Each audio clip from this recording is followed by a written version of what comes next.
Aquí comienza Prohibido Olvidar por FM 101.9. Actualidad local, nacional, cultural y social. Conducción, Gloria Álvarez. Opinión y comentarios, Pablo Aceto. Prohibido Olvidar.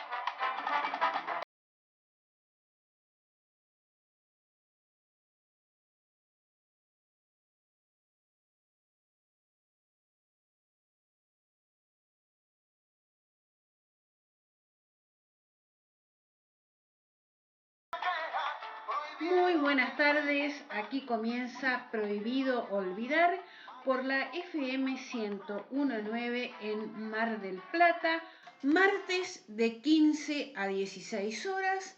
Estamos con Pablo Aceto, con Fede Garrido en la operación técnica y quien te habla, Gloria Álvarez. Bien, si nos querés escuchar por internet, www.fm1019online.com y vamos a saludar a Pablo Aceto. ¿Qué tal, Pablo? ¿Cómo estamos? Muy bien, muy bien. Estamos otro día producto también de esta organización que nos lleva la cuarentena.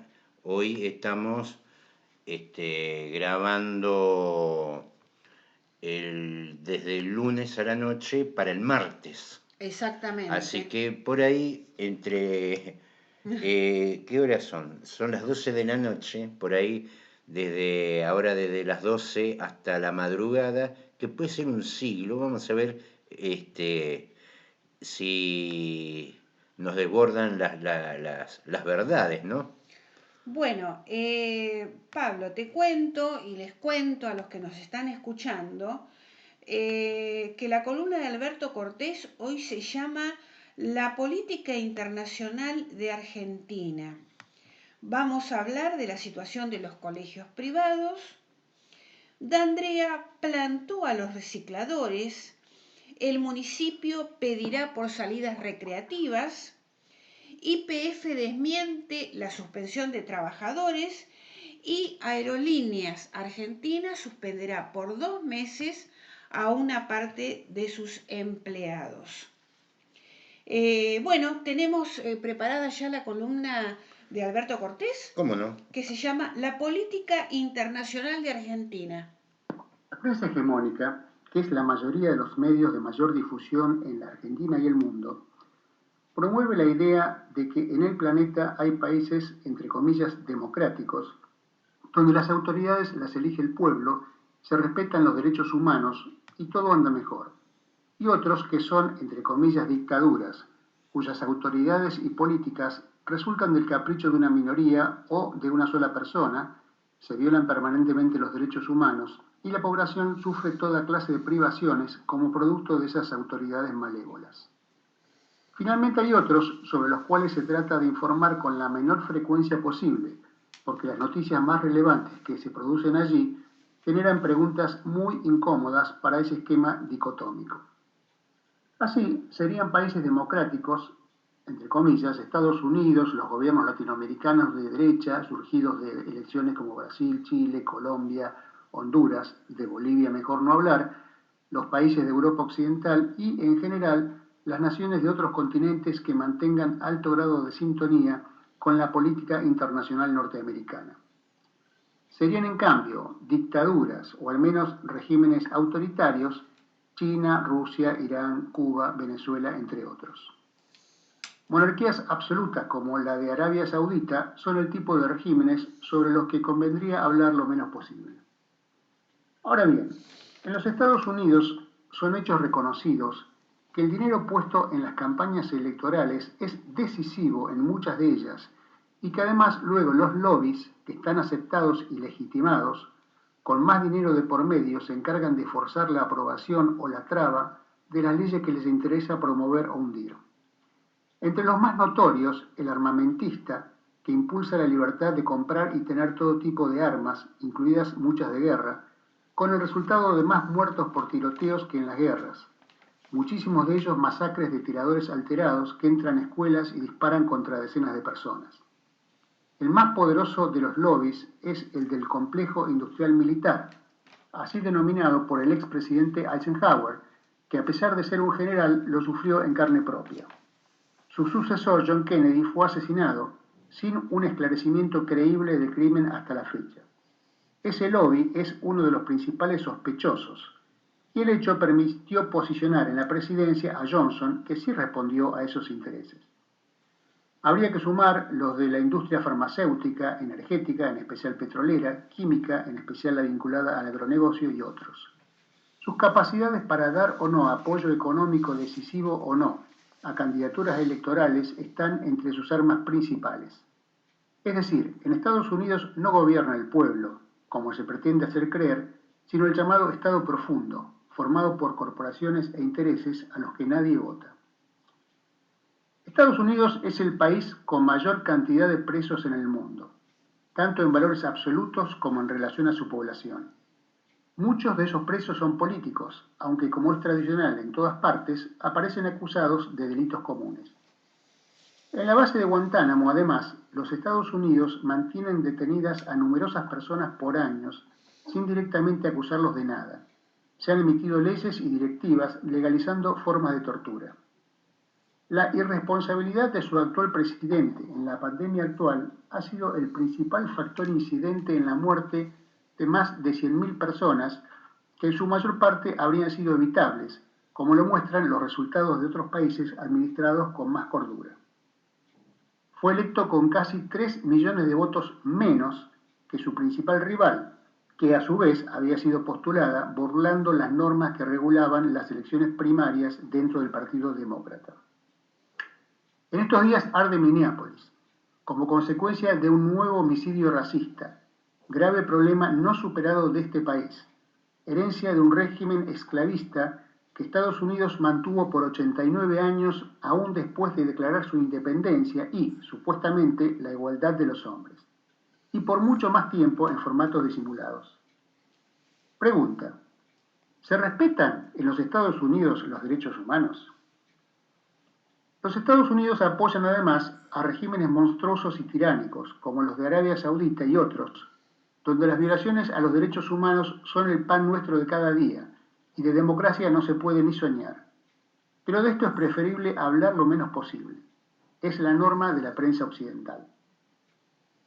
Brasil está gobernada hoy por un individuo que preferimos no calificar, que está en franco proceso de creación de un movimiento fascista, responsable como Trump de decenas de miles de muertes evitables por coronavirus, y que llegó a la presidencia solo porque previamente se dio un golpe de Estado parlamentario a una presidenta electa democráticamente, a la cual no se acusó de ningún delito, sino solo de infracciones administrativas que también hicieron otros presidentes antes y después de ella sin que pasara nada.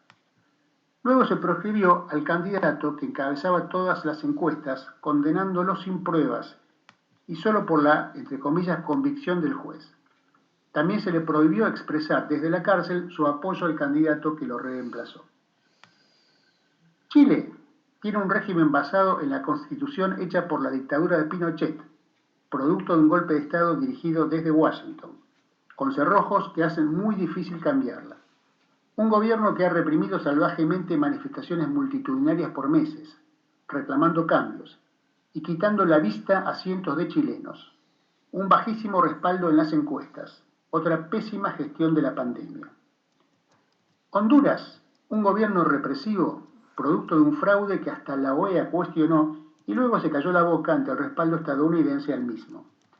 Todo empezó con el golpe contra Zelaya en 2009, que recientemente nos enteramos por confesión de la por entonces secretaria de Estado de los Estados Unidos, que había sido apañado por ese país. Podríamos seguir con muchos otros países que la prensa llama democráticos. Por otro lado, es real que en China existe un control riguroso de muchas informaciones y potenciales disconformidades, y se reprimen eventuales reclamos laborales. También es cierto que, a veces, como ocurrió con algunos de los convenios bilaterales firmados en 2015 por Cristina Kirchner, ese país, que algunos llaman la fábrica del mundo por su potencia industrial, trata de establecer relaciones con otros que tienden a perpetuar la asimetría con países proveedores de materias primas. No obstante, en la comparación con los Estados Unidos, hay que destacar que mientras estos utilizan permanentemente las presiones de todo tipo, incluida la guerra para imponer sus designios, especialmente en Latinoamérica, los instrumentos de la política internacional china son muy diferentes. Mientras que los Estados Unidos han estado en guerra con alguien por casi todo el siglo XX y lo que va del XXI, China no participa en una guerra desde hace más de 40 años. No coincidimos con la persecución contra la homosexualidad y algunos otros caracteres del gobierno ruso, el cual, no obstante, nadie puede desconocer que goza de un enorme apoyo social. Tampoco con muchos aspectos de las normas penales de Irán, basadas en la Sharia islámica. Pero eso no nos impide apreciar que el antagonismo Estados Unidos-Irán es el resultado de la decisión del pueblo iraní de tomar un camino propio después de 25 años de padecer una de las más crueles dictaduras del mundo, la del Shah, impuesta por Estados Unidos y Gran Bretaña mediante un golpe de Estado en 1954. Cuba y Venezuela en el Caribe, que los norteamericanos consideran un mare nostrum, como los romanos consideraban al Mediterráneo, han sufrido desde 1959 la primera y 1999 la segunda todo tipo de agresiones por parte de los Estados Unidos, incluidas invasiones armadas, intentos de golpe de Estado, homicidios de maestros y otros trabajadores, incendios y sabotajes, guerra bacteriológica, tentativas de asesinatos de sus principales dirigentes, y sobre todo una sistemática campaña de esa misma prensa que presume falsamente de independiente y democrática, tratando de distorsionar sus realidades y ocultar sus logros, como los de este momento contra el coronavirus. En este caso, o no hablan de ello o intentan descalificar sin pruebas sus cifras. Hay una que es muy difícil de discutir, que es la de muertes por millón de habitantes, en ambos casos mejores que la de Argentina, que ya de por sí es muy satisfactoria. En defensa propia, contra estas agresiones, esos gobiernos en ocasiones han establecido restricciones a algunas libertades públicas que luego son magnificadas, cuando no directamente inventadas, como la supuesta cuasi expulsión de DirecTV en Venezuela en este momento, por muchos medios de prensa internacionales. Argentina debe alinearse con las pretensiones norteamericanas de hostigar a los países que Estados Unidos considera sus adversarios, o debe tener una política internacional independiente. ¿Debe buscar relaciones bilaterales privilegiadas con alguna o varias potencias mundiales o buscar la unidad latinoamericana para desde allí relacionarse con el resto del mundo?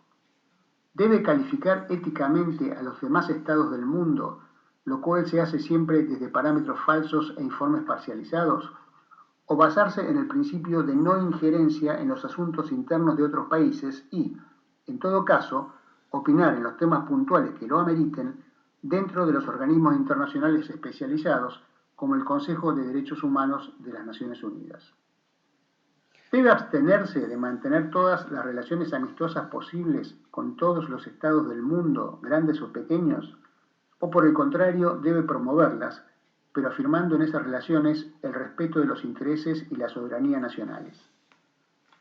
A diferencia del orden interno de cada país, a nivel internacional no existe un Estado supranacional con el monopolio de la fuerza que pueda obligar al cumplimiento de las leyes. El derecho internacional, además, está constituido por los diversos acuerdos firmados entre países, en algunos casos por la gran mayoría de ellos. Argentina debe convalidar u oponerse a que algunos países, basados en su superioridad militar o de otro tipo, soslayen respetar los acuerdos que la comunidad internacional, incluidos ellos mismos, ha firmado. Bien, hemos escuchado la columna de Alberto Cortés que nos envía todas las semanas desde Rosario. Bueno, un poco, sabés que escuchando lo que es, y lo que es sin duda la noticia de la semana, ¿no?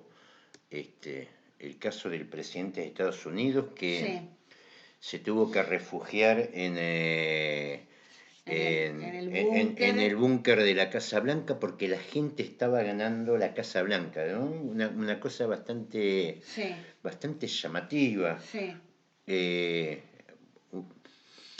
Eh, Cuando apareció en Sudáfrica la figura de Mandela y lo que se conoció como el apartheid, yo creo que, bueno, Estados Unidos participó mucho en contra del apartheid, pero también le sirvió para quitarle el nombre a la segregación racial, que a partir de ese momento se llamaba apartheid.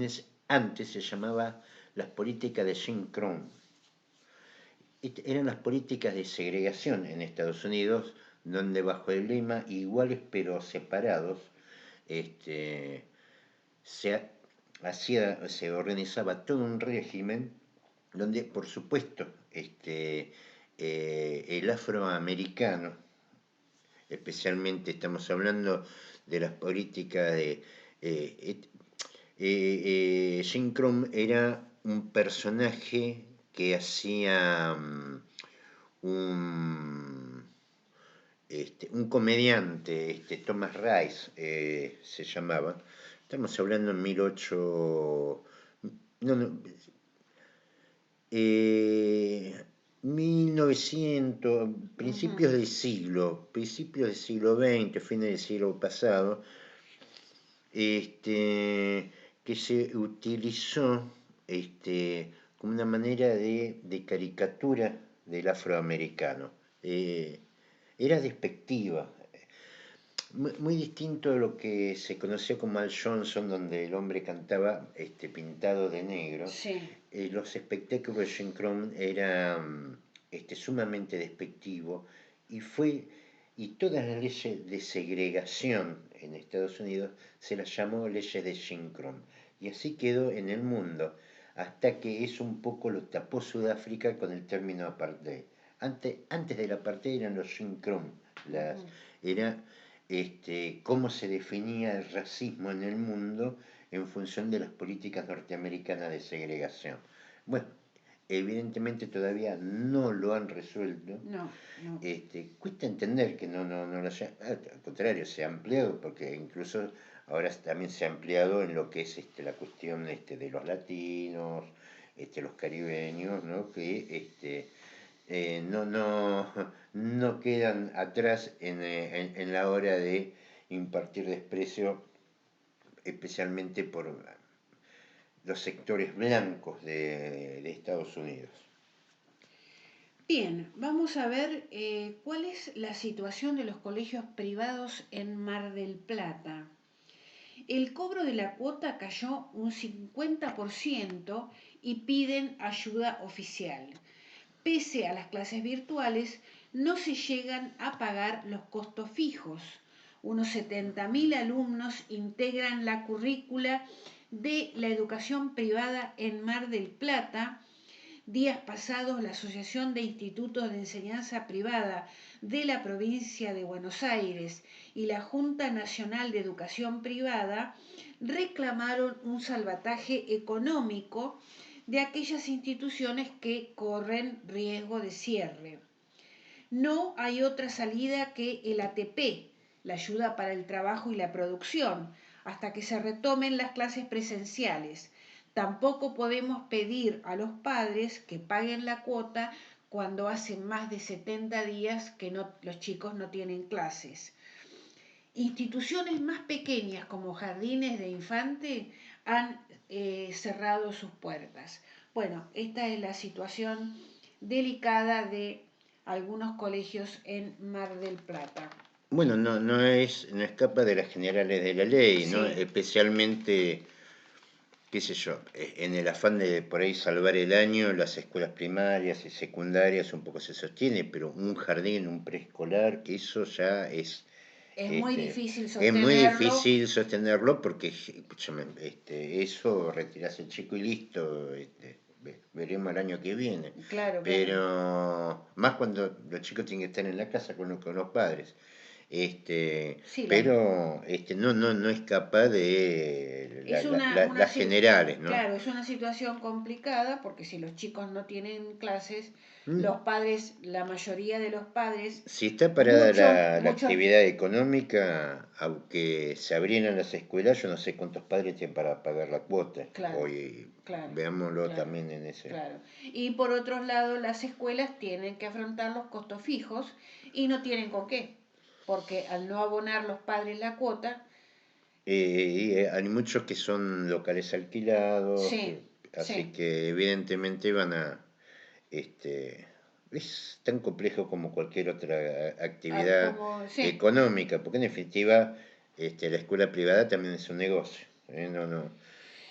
Los ahorristas que quieran adquirir los $200 mensuales permitidos por el Banco Central debieron presentar desde ayer lunes una declaración jurada para concretar la operación. Esto es para personas y para empresas. D'Andrea plantó a los recicladores y estos amenazan con un corte de 15 días. Perdón, ¿quién es el señor Es el D'Andrea? titular del EMSUR. Del EMSUR, muy bien. Exactamente. Entonces no era el problema con el SEAMS, ahora es con el EMSUR. Los recicladores intentaron hablar con funcionarios del EMSUR. Afirman que habían sido convocadas a una reunión y debieron irse tras esperar durante varias horas. Sin embargo, responsabilizan de esta situación al SEAMSE. Lo que parecía ser una reunión en el EMSUR para dar solución al conflicto de los recicladores, finalmente no fue tal. Tras varias horas de esperar al presidente del ente municipal, Sebastián D'Andrea, los trabajadores se retiraron con más dudas que certezas. Martín Romero, uno de los referentes de los recicladores, contó que por el momento no vuelven a la protesta y a pesar del desaire del funcionario que dijo que iba a ir y no apareció, el malestar es hacia las autoridades del SEAMSE. Esta gente nos falta el respeto, estamos cansados de este manoseo, si no baja nadie del SEAMSE para darnos una solución, no vamos a hacer un corte de 2 días, sino de 15 o 30 días. Queremos trabajar, dice Romero, que es uno de los referentes de los recicladores. Hay algo que realmente no alcanzo a entender cuál es el problema del SEAMSE con el gobierno. No sé si es Montenegro el que no quiere resolver Bueno, SEAMSE. el SEAMSE carga la responsabilidad sobre el municipio. Bueno, uno diría, es otro producto de la lucha política de la brecha, ¿verdad? Problemas digamos, con el gobierno provincial, en este caso con el SEAMSE. El SEAMSE, que es una empresa de capitales mixtos, es una empresa compuesto, digamos, es una empresa que se define como metropolitana. Es una empresa mixta que integra lo que es Ciudad Autónoma y Provincia de Buenos Aires.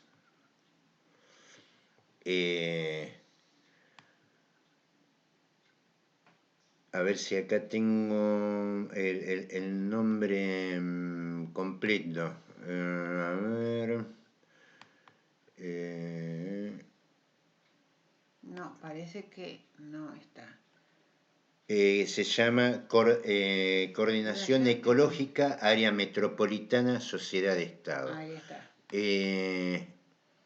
Esto lo componen entre el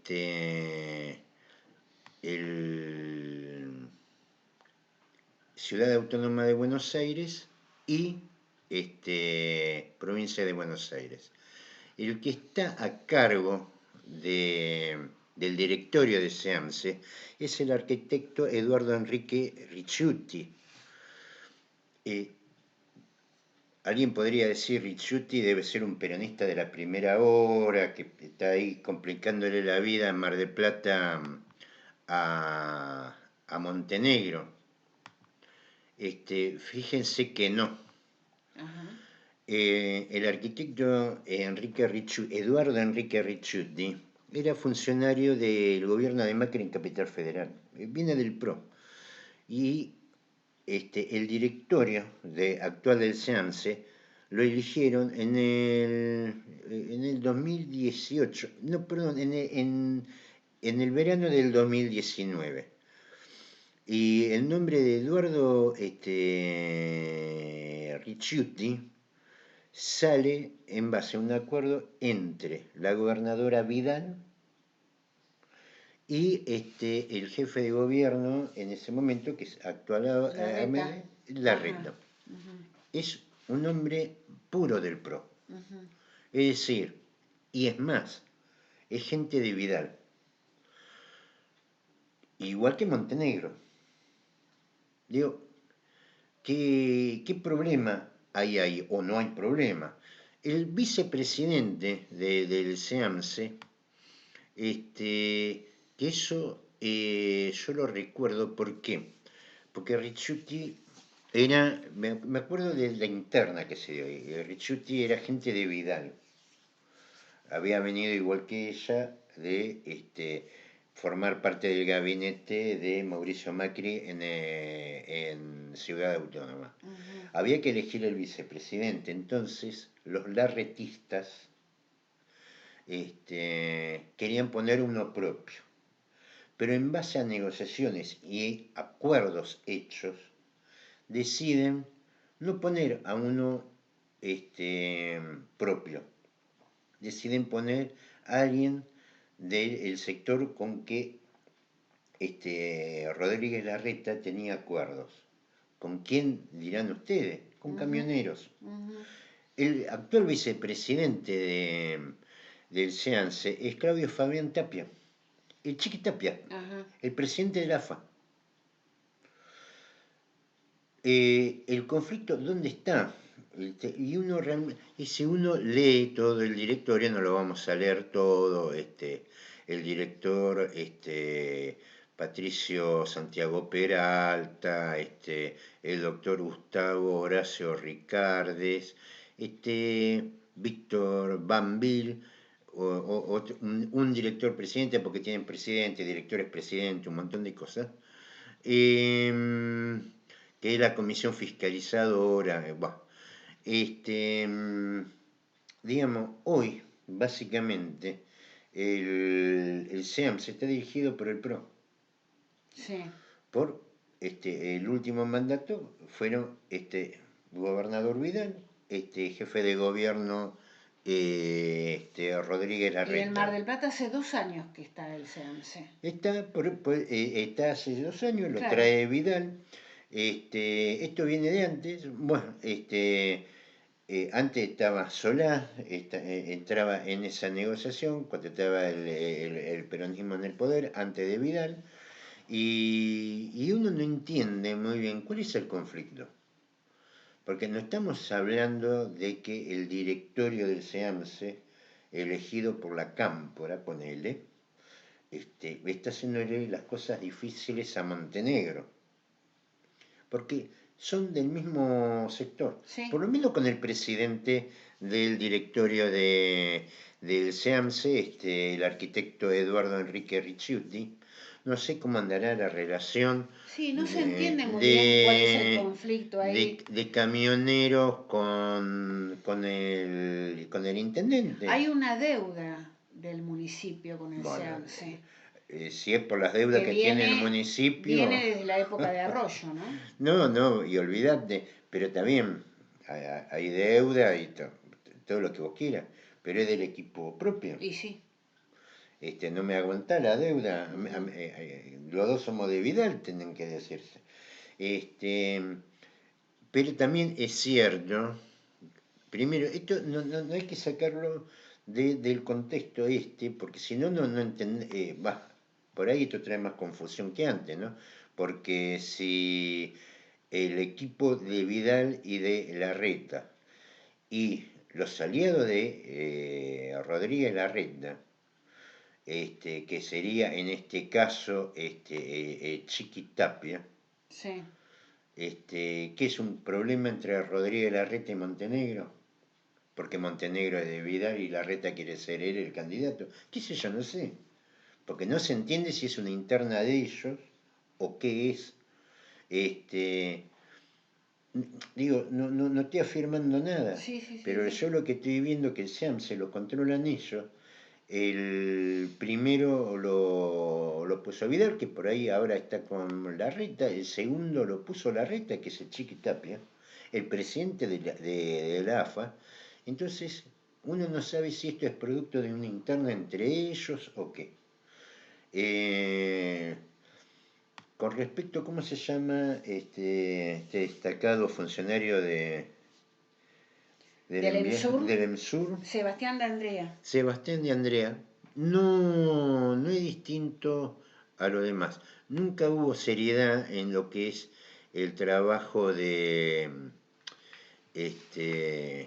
reciclado en Mar del Plata, como sí lo hubo en otros lugares del mundo, hay que decirlo. Por ejemplo, nosotros siempre usamos lo que es el ejemplo de Curitiba, ¿no? Ellos Sí. por día,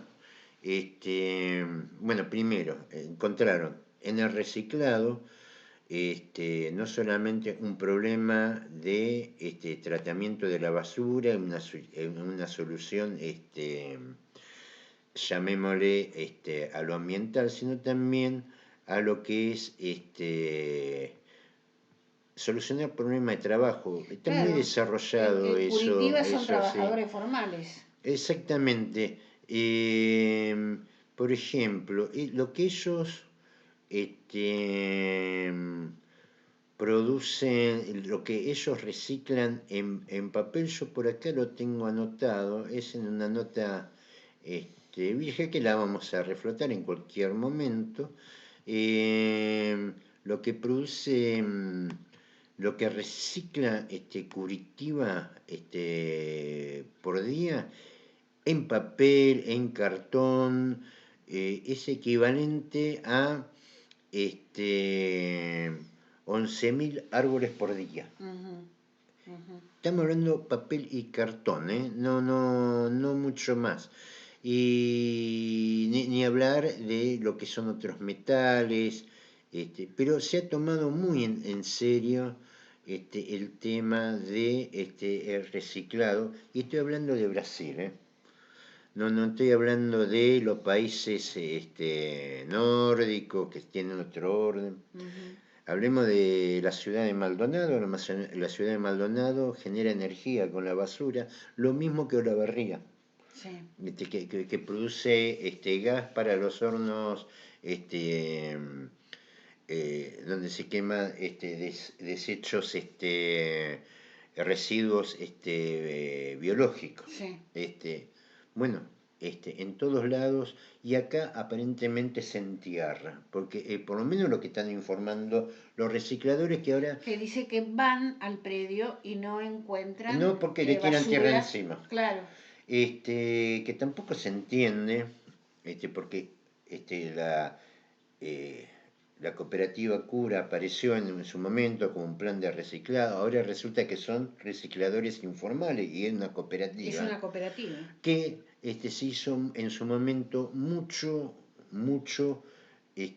promoción alrededor de eso, hasta que Edwin dio los créditos que era para el tema de reciclado de basura, cosas así. Después que eso se efectivizó, quedaron a un lado. Están quedando a un lado ahora.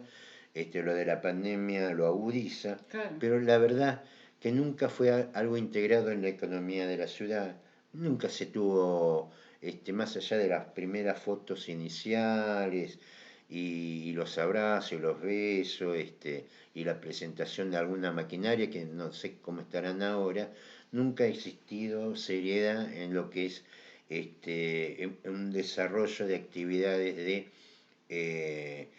de reciclado, que esto también, porque si se está enterrando lo que es el ataque al medio ambiente, evidentemente estamos en el siglo XIX todavía, con directorio, esto, lo otro, pero no hemos avanzado nada. Esto es cuando yo era chico y veía que tiraban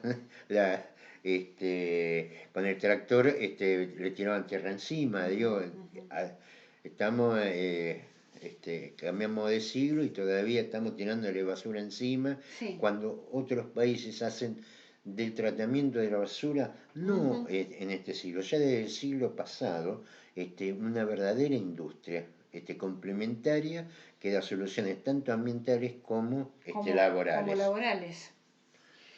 Los recicladores insisten en que en las últimas horas la empresa responsable del predio de disposición final les descarga apenas 15 camiones que no alcanzan para 600 personas. Como de lástima.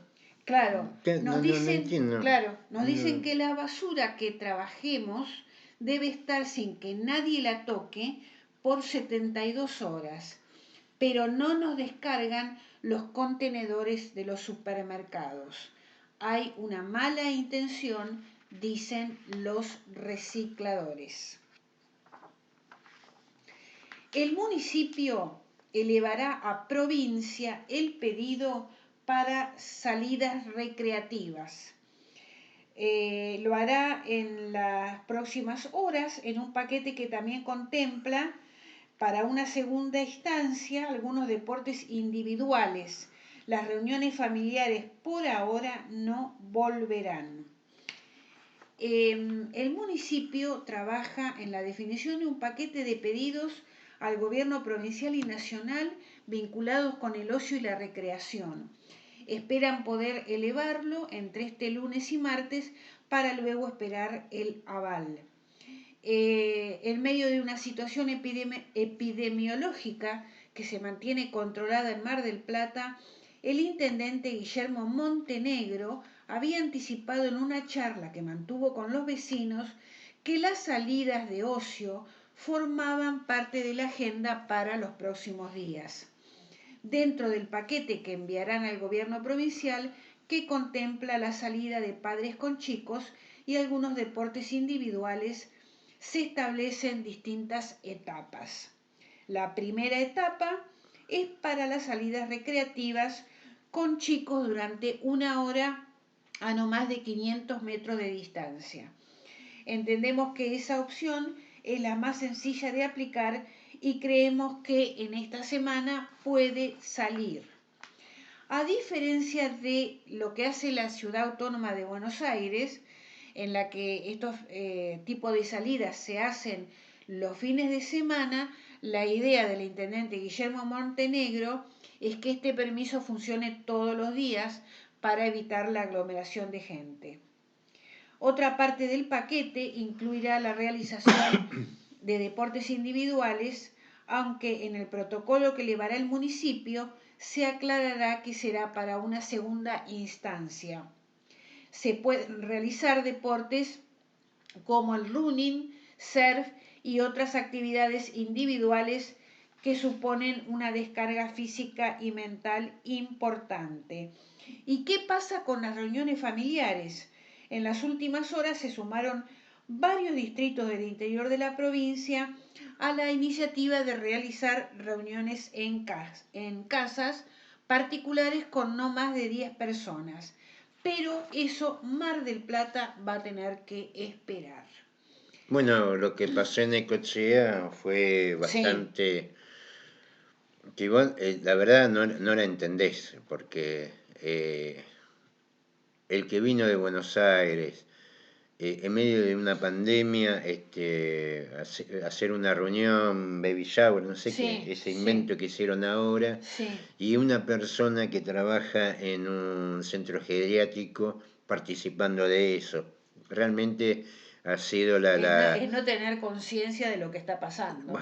Qué sé yo, digamos, no tener conciencia, digamos, como un término radial, digamos, porque las definiciones son, ¿viste? ¿Qué te pasa? ¿Viste? contagios tontos, por fiestas tontas, generando con su tontería un perjuicio a toda la comunidad.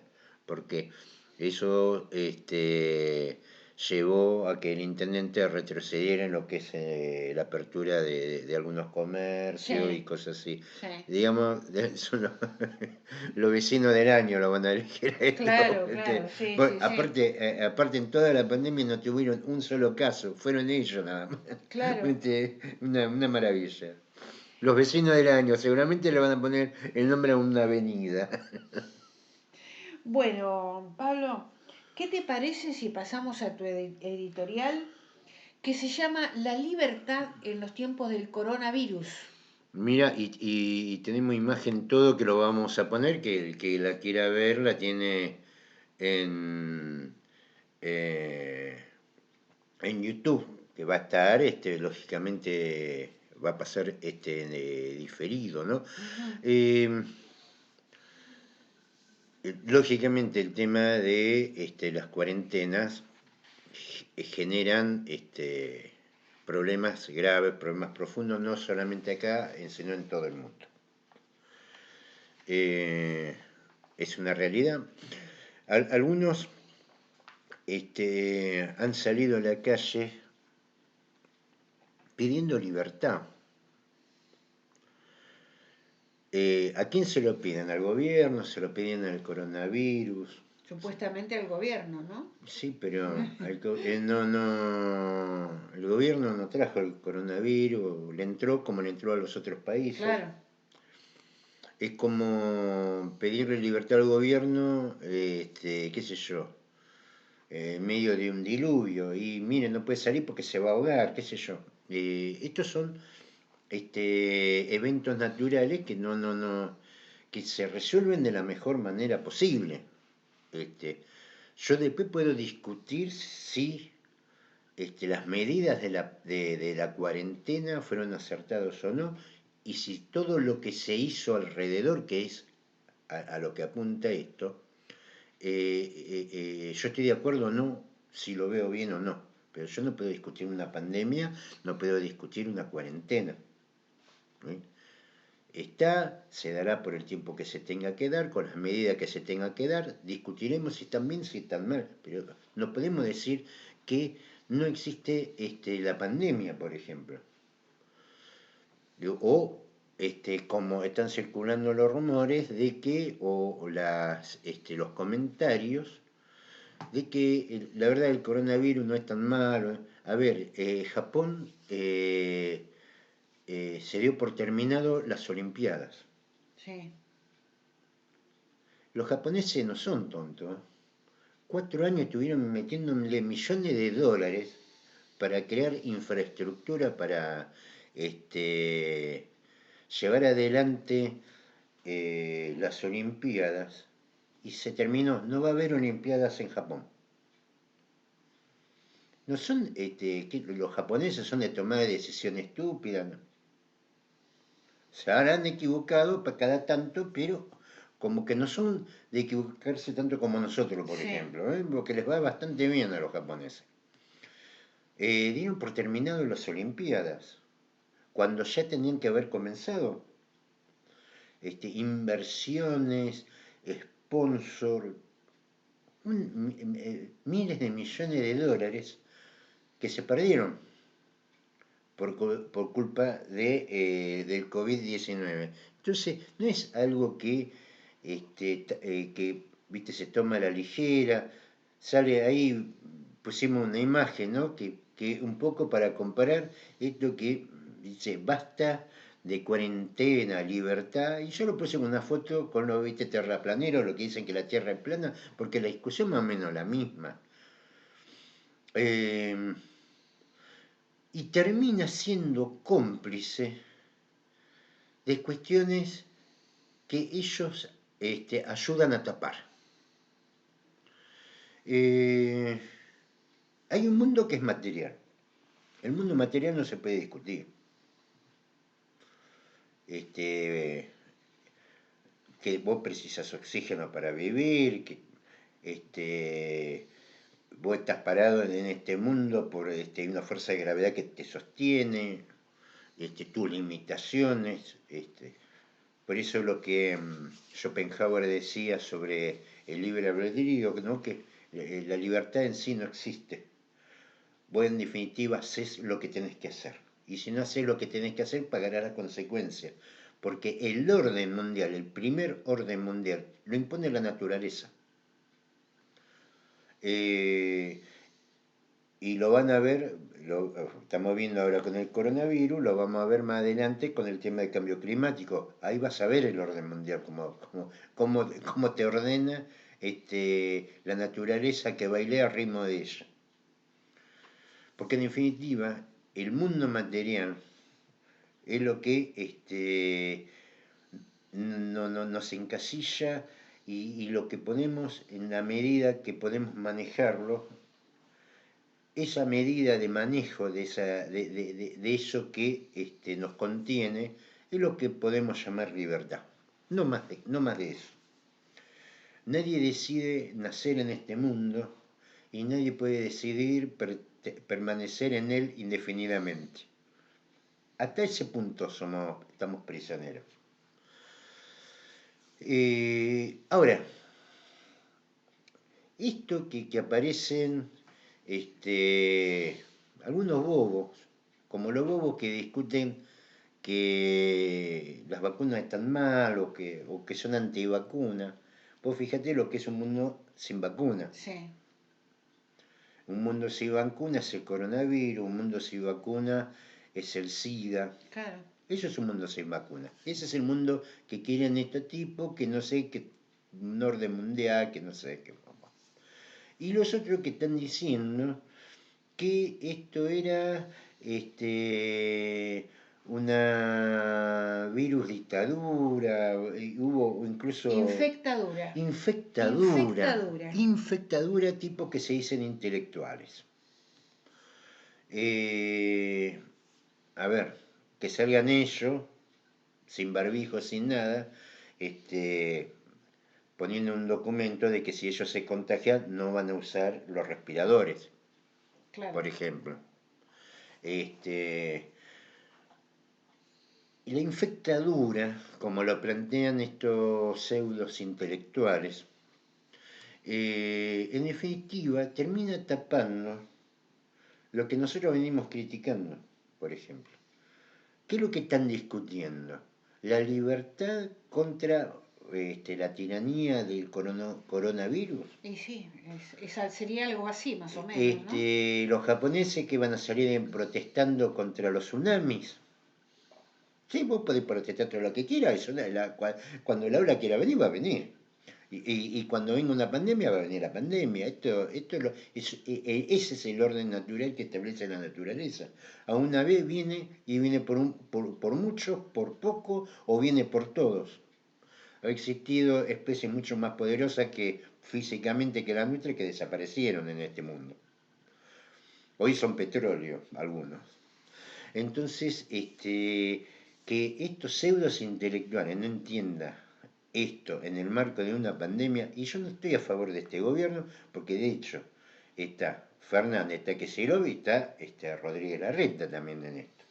Los intendentes, el intendente Macri, que están, los que tienen responsabilidad de gobernar, saben que esto no existe. Ahora, ¿qué cosas hay para criticar de esto? Bueno, nosotros hemos criticado, por ejemplo, en lo que es la distribución de los recursos. Y eso no lo discuten. Discuten la infectadura, que es la forma boba y mediática de desviar la atención. Esto que discuten la infectadura, no discuten, por ejemplo, el barril criollo. No discuten el plan Gas 4, que son todos subsidios para empresas extranjeras. Eso no lo discuten. Ellos discuten la infectadura. Y piden libertad. Y piden libertad. ¿A quién se la piden? No sé a quién se la piden. Se la pedirán al coronavirus, que les presenten una... No sé si el coronavirus habrá leído la nota, Pero en vez de discutir cómo se utilizan los recursos, que los recursos que está faltando para, le dieron un 6% de aumento a los jubilados, Sí, los créditos tasa cero no están llegando, cada 60 días salen 10.000 pesos del ANSES que sí. está Pero sobregirado. del IFE quedó mucha gente afuera. Del IFE quedó mucha gente afuera, la gente no puede con los impuestos, no puede con los servicios, y sin embargo, a las privatizadas se les mantiene, se las sostiene con subsidios su rentabilidad, se les sostiene la rentabilidad a las petroleras. Ahora dentro de 5, 6, 7 días saldrá el plan Gas 4, que es un plan de subsidios para las gasíferas, que son privadas y extranjeras también, muchas. Y sin embargo se discute, ¿cómo era el virus? ¿Cómo era?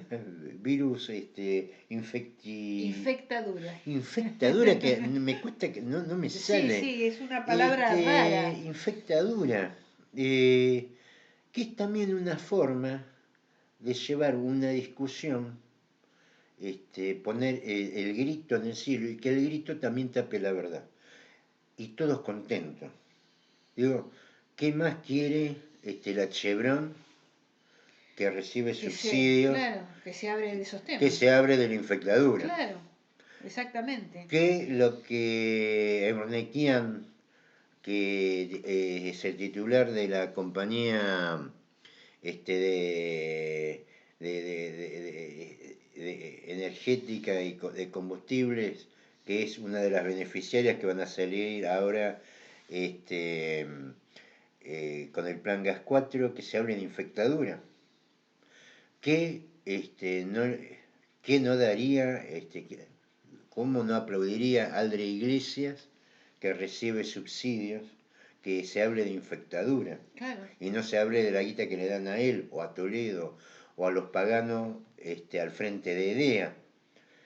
Esta discusión de bobos, donde se está discutiendo el antivacuna, hay una señora grande ya pidiéndole libertad a un virus, como la discusión de la tierra plana, es lo que se está utilizando, digamos, el nuevo orden, la misma joda de siempre, porque es la misma joda de siempre, para ocultar sus negocios, mientras todos estamos discutiendo estupideces, estamos discutiendo el antivacuna, la infectadura, pidiéndole libertad, en contra de un nuevo orden que no sabemos de dónde lo sacan, como si fuera la primera vez que la humanidad tiene una pandemia.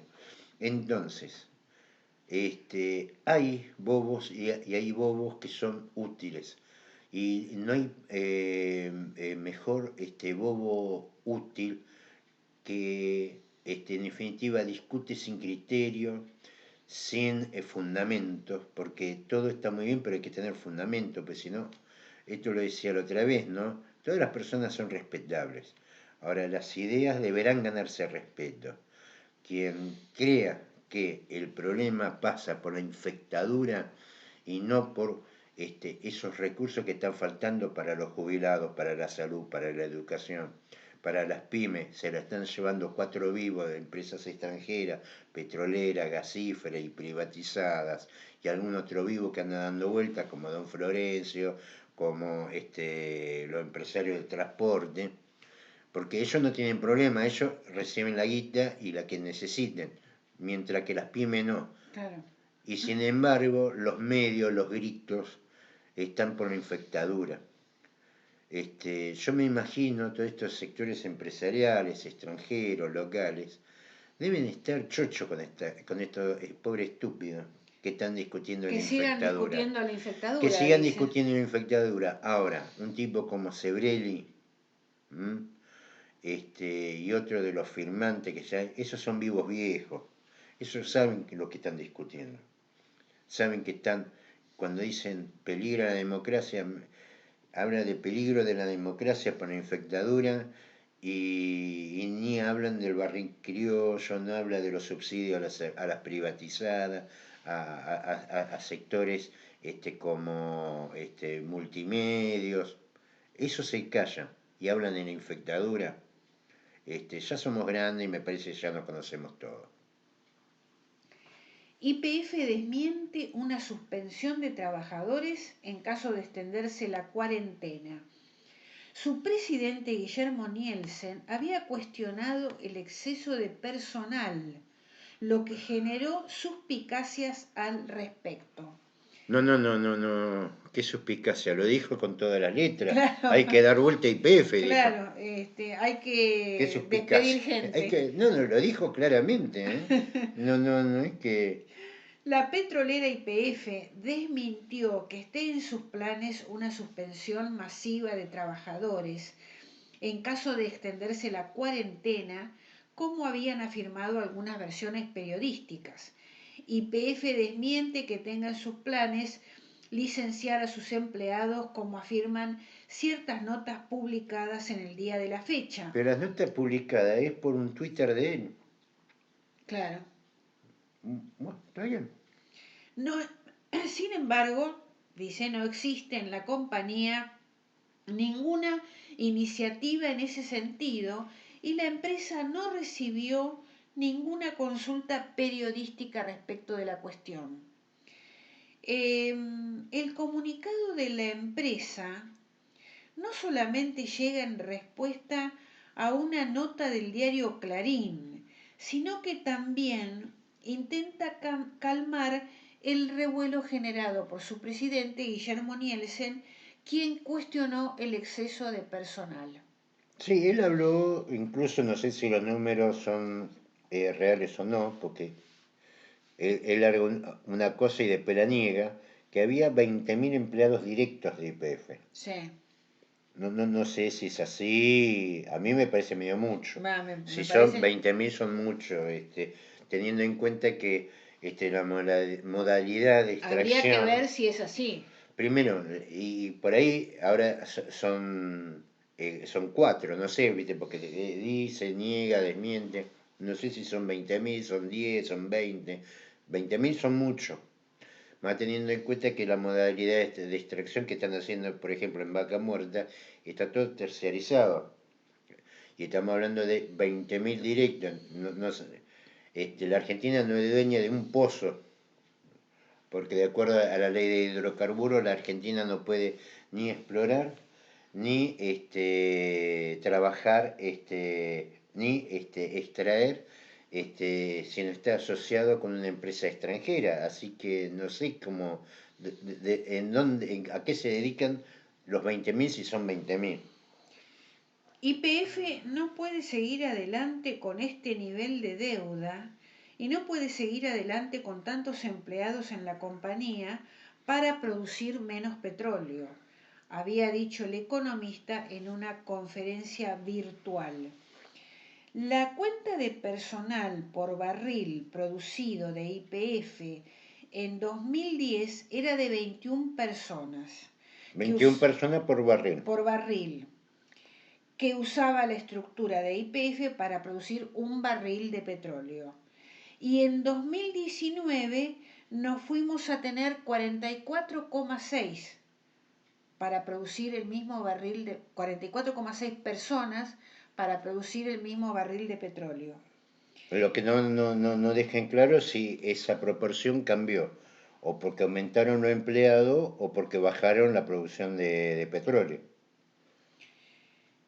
Lógicamente sus palabras desataron críticas por parte de uno de los gremios y ahora la petrolera de bandera trata de calmar las aguas, subrayando que el único acuerdo es el efectuado entre todas las cámaras y sindicatos del sector, por el cual se fijó un recorte salarial del 40% para aquellos que no estén prestando funciones.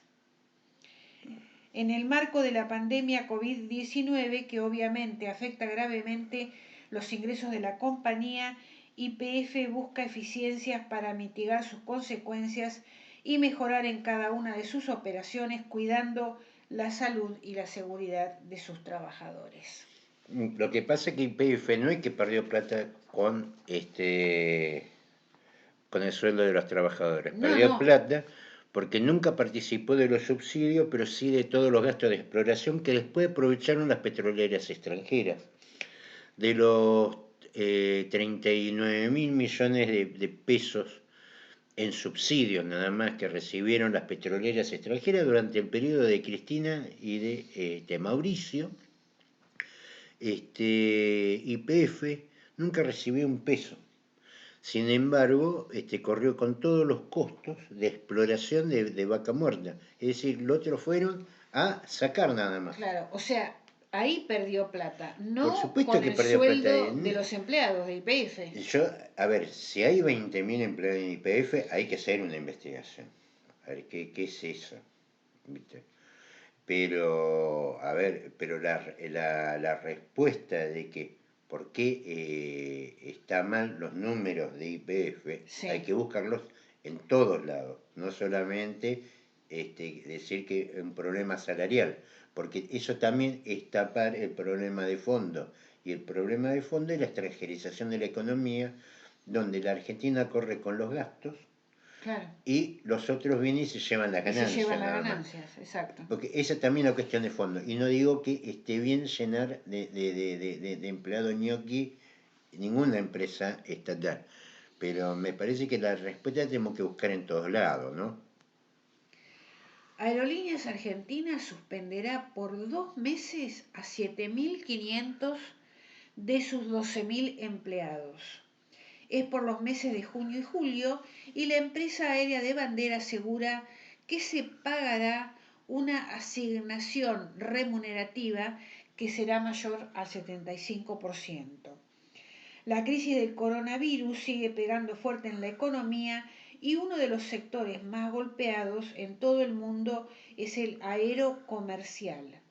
En ese contexto y ante una caída del 97% en sus ingresos, Sí. Aerolíneas Argentinas suspenderá por los meses de junio y julio a unos 7.500 empleados de su planta de cerca de 12.000 empleados, en las cuales les pagará durante 2 meses una asignación remunerativa que, según fuentes de la empresa estatal, será mayor a 75%. ¿Y después de los 2 meses qué pasa? No lo sé. Ah, 2 meses pasan rápido. No lo explica acá. Durante la semana, dice la plana mayor de la empresa, incluido su presidente Pablo Seriani, mantuvo reuniones con los sindicatos y mañana presentarán su propuesta de acuerdo que, de ser aceptada por los sindicatos, deberá luego ser homologada por el Ministerio de Trabajo. Sí. Supuestamente, después de los 2 meses de suspensión, retornarán al trabajo.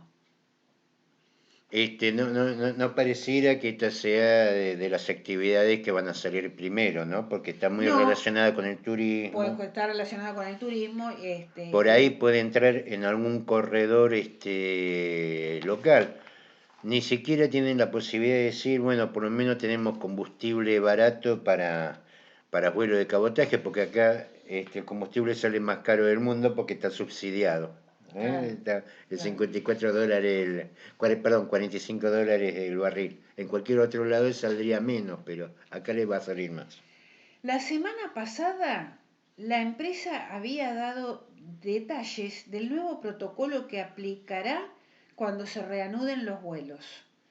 Entre las medidas estarán que solo podrán ingresar los pasajeros que tengan vuelo desde esa terminal, no estará permitido el acceso de acompañante, las salas VIP van a estar cerradas, habrá controles de temperatura antes de abordar, uso de barbijo para pasajeros y para tripulación.